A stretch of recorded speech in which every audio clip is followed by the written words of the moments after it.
Coming up next on Arizona Horizon, a Martin Luther King Day special. We'll hear from a key supporter in the fight to get the MLK holiday in Arizona, and we'll listen to rare and recently discovered recordings of speeches that Martin Luther King made in Arizona in 1964. Those stories next on Arizona Horizon. Arizona Horizon is made possible by contributions from the Friends of Arizona PBS, members of your PBS station. Thank you. Good evening and welcome to the special Martin Luther King Day edition of Arizona Horizon. I'm Ted Simons. Pastor Warren Stewart Sr. of the First Institutional Baptist Church in Phoenix was instrumental in getting a Martin Luther King Day passed in Arizona back in the early 1990s. Pastor Stewart has written a book about the experience. It's titled Victory Together for Martin Luther King Jr. And here now to talk about the book and the fight for an Arizona MLK Day is Pastor Warren Stewart. Good to see you. Thanks for joining us. Thank you very much, Ted. It's great to be here. Happy Martin Luther King Day to you. And same to you, sir. What happened on Monday, January 18th, 1993? When this, what happened on that day? It was a great day when Arizona for the first time ever, officially celebrated a Martin Luther King Jr. holiday on the third Monday in January. We filled the then America West Arena with 19,000 people. It's an amazing time. Let's look, for those who weren't here, maybe weren't old enough, whatever the case may be, why didn't Arizona recognize MLK Day? Well, the initial reason was that many persons in the state legislature, which has to vote on a King holiday, has to authorize it, they believe that the Martin Luther King Jr. holiday was a black holiday. And since Arizona at that time only had 3% African Americans, they didn't see what the big fuss was about. You know, this is for you people, not for all of us. And then Governor Babbitt at the time said, you know what, we're going to go ahead and do this. By executive order, he created Martin Luther King Day. Yes, he called me on a Friday afternoon and said, Reverend Stewart, I got an idea. He said, I believe I can declare a Martin Luther King Jr. holiday by executive order, and I'd like to do it from the pulpit of the First Institutional Baptist Church. What'd you tell him? Reverend, I said, Governor, if you think you can do it, you're open to come to the First Institution. Well, he did it. Yes, he did. Let's talk about the reaction to what he did. Well, yeah. He said in the pulpit, now, I'm doing this, but you're going to have to fight for it. That was a prophetic statement. We fought and fought and fought. And no kidding, because after Babbitt's tenure was over, here comes Governor Evan Mecham. And one of the very first things, if not the first thing he did, was rescind the holiday. Why did he rescind this holiday? Well, again, for two reasons. He felt that Dr. King was not worthy of a holiday. He was not of the stature of Abraham Lincoln or George Washington.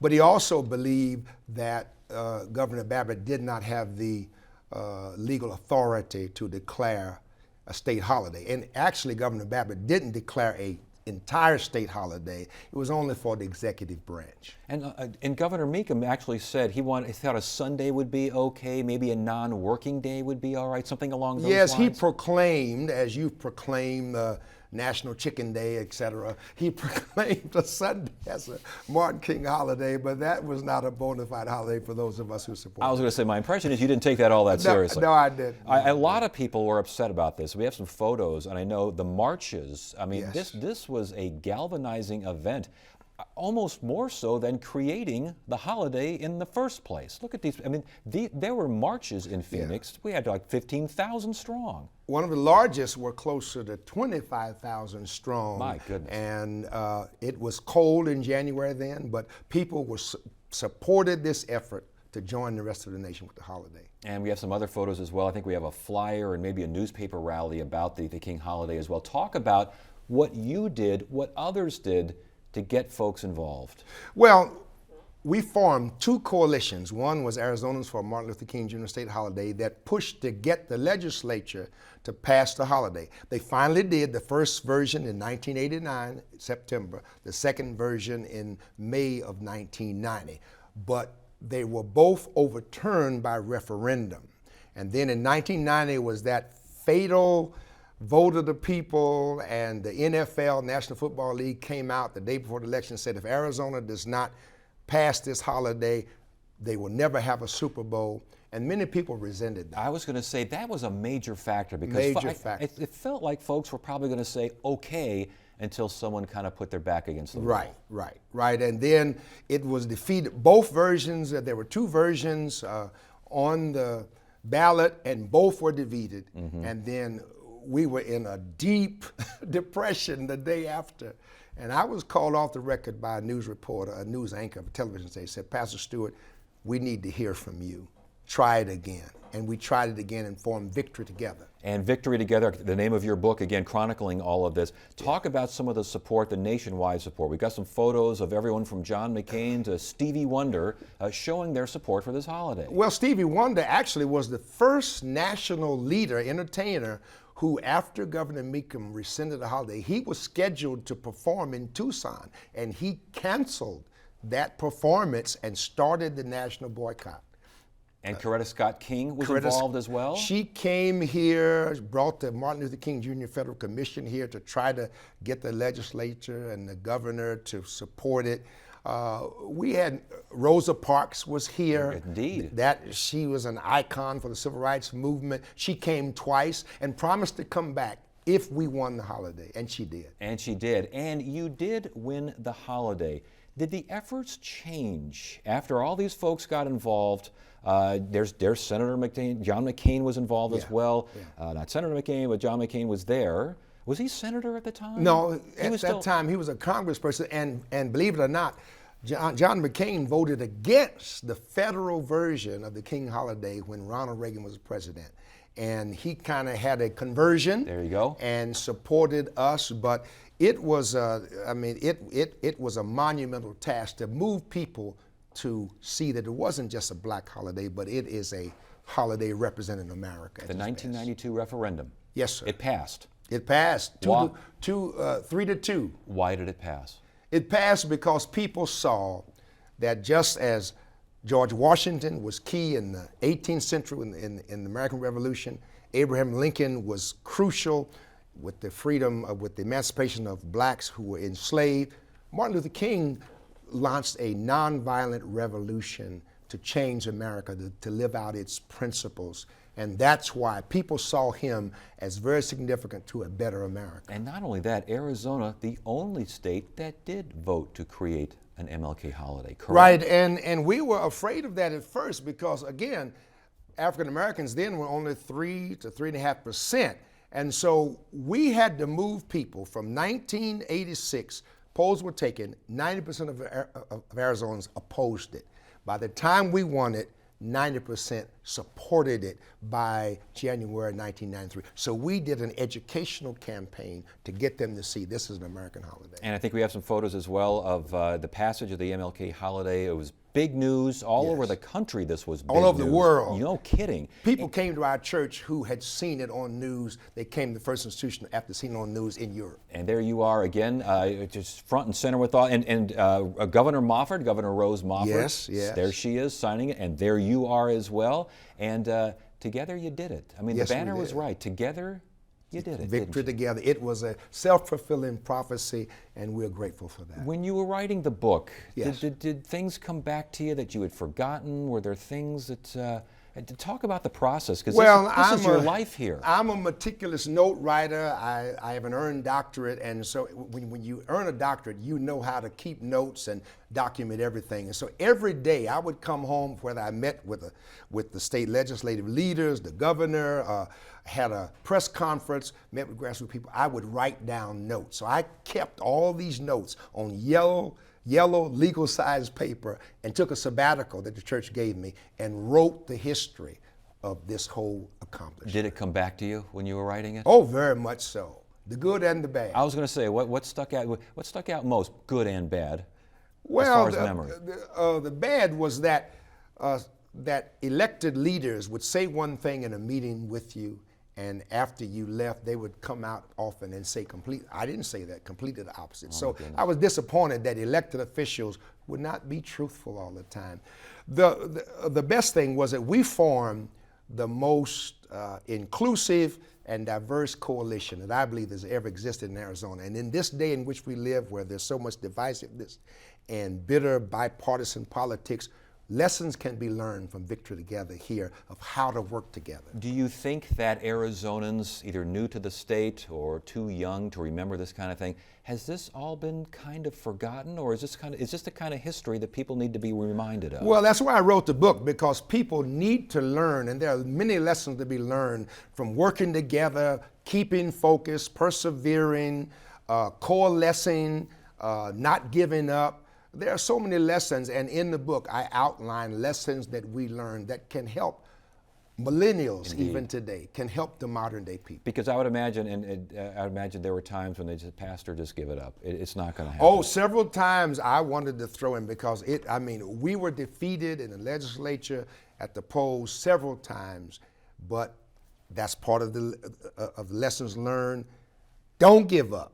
Persevere. If you believe in what you're doing and believe that the good Lord is with you, keep pressing forward. Well, and it worked out to the best. Congratulations. Yes. On that victory. Congratulations. Yes. On the book, and continued success. It's good to see you. Thank you. God bless you. Thank you very much.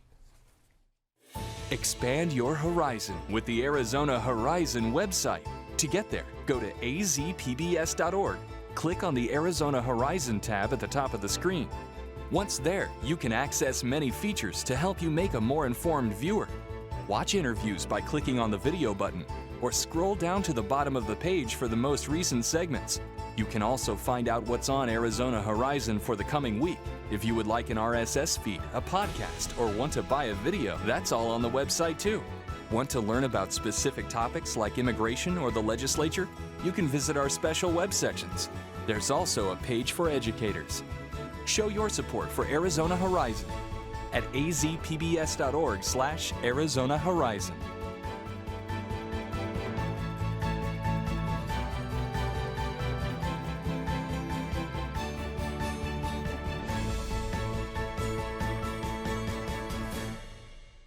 Get the inside scoop on what's happening at Arizona PBS. Become an insider. You'll receive weekly updates on the most anticipated upcoming programs and events. Get the Insider delivered to your email inbox. Visit azpbs.org to sign up today. Martin Luther King visited Phoenix and Arizona State University back in 1964, and recently a recording of his appearances was found among a collection of tapes at a Phoenix thrift store. Here's how Dr. King began his local speech at Tanner Chapel AME Church in Phoenix. I can assure you that it is a privilege to be in the city of Phoenix and the state of Arizona. I have longed to come here for a long, long time, and I have received numerous invitations, and always some scheduling problem made it impossible. And I'm so happy that we could arrange our schedules to be here on this occasion and at this time. I regret that because of a nagging virus bug, I will have to be brief in what I have to say, but maybe that's good, because briefness is always a magnificent accomplishment for a Baptist preacher. And we will hear more of Dr. King's appearances in Phoenix and Tempe, but first, here to talk about finding this lost recording is Rob Spindler, an ASU archivist and curator, and also joining us is Keith Miller, an ASU English professor who has written 2 books on Martin Luther King. Good to have you both here. Thanks for joining us. Thank you. Thank you. Rob, I mentioned this was found at a thrift store? What's going on here? That's right. In April 2013, I received a call from Mary Scanlon of Phoenix, and she had found a photograph we had online of Dr. King with ASU President Homer Durham and several other religious leaders from the Valley. We had that online for over a decade, and she found that photo and called me and said, well, gee, do you have a transcript? And I said, no, we've always wanted one, but we really don't know what Dr. King said. And she said, I think I found, what did she say? Well, she said, I think I have something for you. And I said, well, why don't you bring it in? We'll have a look and see what you have. And I think these tapes were labeled MLK on them. So obviously, for $3 at a thrift store, you take a chance on that, don't you? Yes, sir. Absolutely. It's a wonderful discovery that she made. How important is this discovery? I think it's very important. I think it's important to know that ASU welcomed King and that G. Homer Durham, to me, he went out on a limb politically because King was very controversial and because in the speech King advocated the passage of what became the landmark 1964 Civil Rights Act, which was controversial in Arizona. And I think he deserves some credit for that. He was a racial progressive. He also apparently was the first ASU president to hire an African American professor. Interesting. And you mentioned that Martin Luther King was speaking about legislation, civil rights legislation, as he was here in Tempe. We have a snippet of that conversation, of that speech, I should say. Again, this involves civil rights legislation that he was supporting back in 1964. It may be true that you can't legislate integration, but you can legislate desegregation. It may be true that morality can't be legislated, but behavior can be regulated. It may be true that the law cannot change the heart, but it can restrain the heartless. It may be true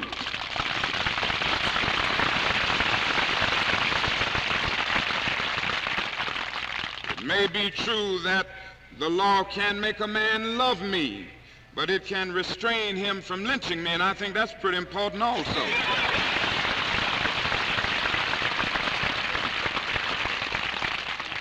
And so while it may be true that the law cannot change the hearts of men, it does change the habits of men. And when you change the habits of men, pretty soon the hearts will be changed and the attitudes will be changed. Dr. Martin Luther King in 1964 speaking at Tempe at Goodwin Stadium, the old Goodwin Stadium there at Apache and College. Dr. King speaking of civil rights legislation. He also spoke about civil disobedience in support of civil rights legislation. Here's what he had to say. It has a way of disarming the opponent. It exposes his moral defenses. It weakens his morale, and at the same time, it works on his conscience. He just doesn't know how to handle it. I've seen that so often as we struggle across the South. If he doesn't put you in jail, wonderful. Nobody with any sense loves to go to jail. If he puts you in jail, you go in that jail and transform it from a dungeon of shame to a haven of freedom and human dignity. Even if he tries to kill you, you develop the inner conviction that there are some things so dear, some things so precious, some things so eternally true that they're worth dying for. And if a man has not discovered something that he will die for, he isn't fit to live. And this is what he did. And Rob, we heard in that tape again, 1964, a tape found at a thrift store. Martin Luther King speaking in Tempe at Goodwin Stadium. We heard some like moaning sounds underneath. That's an old tape, isn't it? It is, and what you're hearing is the bleed through from the flip side of the tape where there was another speech recorded not related to King's appearance. So when you got this tape, what kind of condition was it in? Was it the kind of thing where you better record this right quick because it may be falling apart if you play it more than once? Well, not so much about timing, but about care and the proper equipment. It was one of 35 tapes we received that we believe were made by Lincoln Ragsdale, and they were moldy. The cases had whiteout and crossouts, and so you're never really sure what's on those tapes.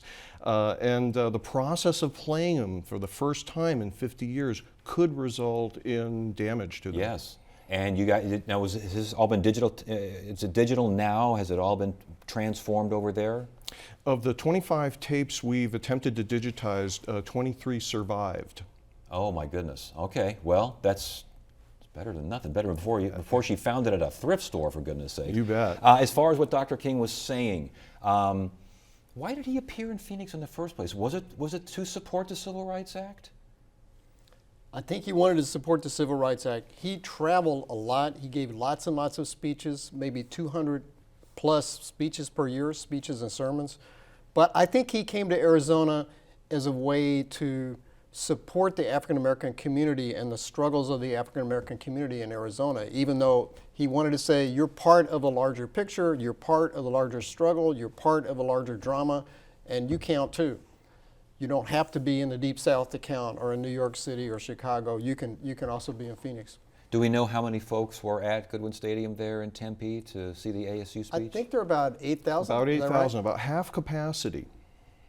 So, and was this relatively well advertised? I mean, do we know what happened back then? There were very few advertisements. The NAACP placed a small box ad, and that's where we get the title of his speech, but very little coverage before or after the event. And as far as what you've learned from his appearance here in Arizona, and again, what he was doing at about this time. Again, talk to us about his stature, his profile. Who was Martin Luther King in 1964? I like the passage that you played about the civil disobedience, because he's basically saying that ordinary people can change history. Ordinary people, the working class people and the whole African American community in Montgomery, who nobody thought were ever going to go on a boycott or change America. One of the interesting things about studying the civil rights movement is that nobody saw it coming. Absolutely nobody in the country. The African Americans in the South surprised everybody. Birmingham is really interesting because in Birmingham, it wasn't the middle class African American community, it was the working class community that showed up at the rallies and that sent their children to march in the streets. So the message about nonviolence and civil disobedience is a message that ordinary people can change history. And as far as the restoration process, curator, archivist, how big a deal is this?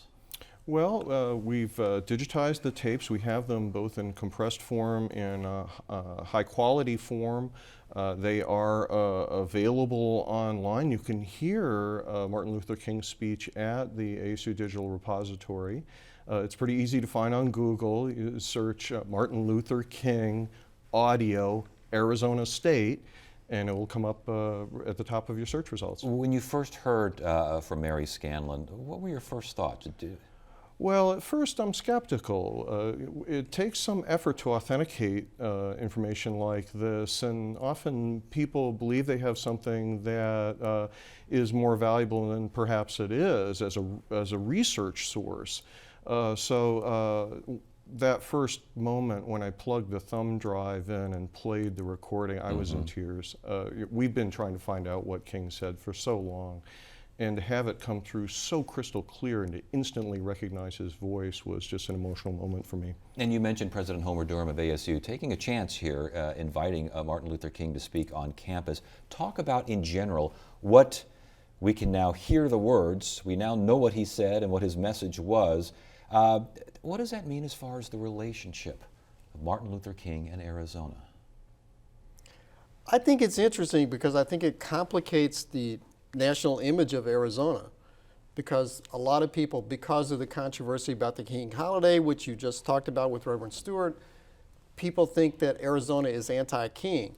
But this complicates that narrative to me because ASU welcomed Martin Luther King himself. And G. Homer Durham, the president of ASU, praised King, and he said King exemplifies the principles of the Sermon on the Mount. So Arizona is not just a state that hates Martin Luther King, which is what some people were thinking, especially in the 1990s. Is that the message we should take when we listen to these tapes? I think that's an important message to take. Yes, sir. What about the message? What do you think we should take when listening to these tapes? I think it's important to think about the role of local churches in advancing the civil rights movement, the struggles that individuals encountered in trying to pass the first public accommodations bill in Arizona, which was passed later that fall after the Civil Rights Act of '64, and that these things don't come easily. King was not feeling well. He just finished a tour in California, and he stayed up all night with the Ragsdales talking about political strategy. Hard work, struggle for many years to achieve the freedoms that we have achieved. All right. Well, gentlemen, thank you so much for joining us, and congratulations on the find. We're going to close the program now with Dr. King's closing remarks at the Tanner AME Chapel, the Tanner Chapel AME Church in Phoenix, again, 1964. And so I can conclude by quoting the words of an old Negro slave preacher. who didn't quite have his articulation and his grammar and his diction right, but who uttered words of symbolic profundity. And they were uttered in the form of a prayer. Lord, we ain't what we ought to be. We ain't what we want to be. We ain't what we're going to be. But thank God, we ain't what we was. Thank you. And that is it for now. I'm Ted Simons. Thank you for joining us on this special Martin Luther King Day edition of Arizona Horizon. You have a great evening.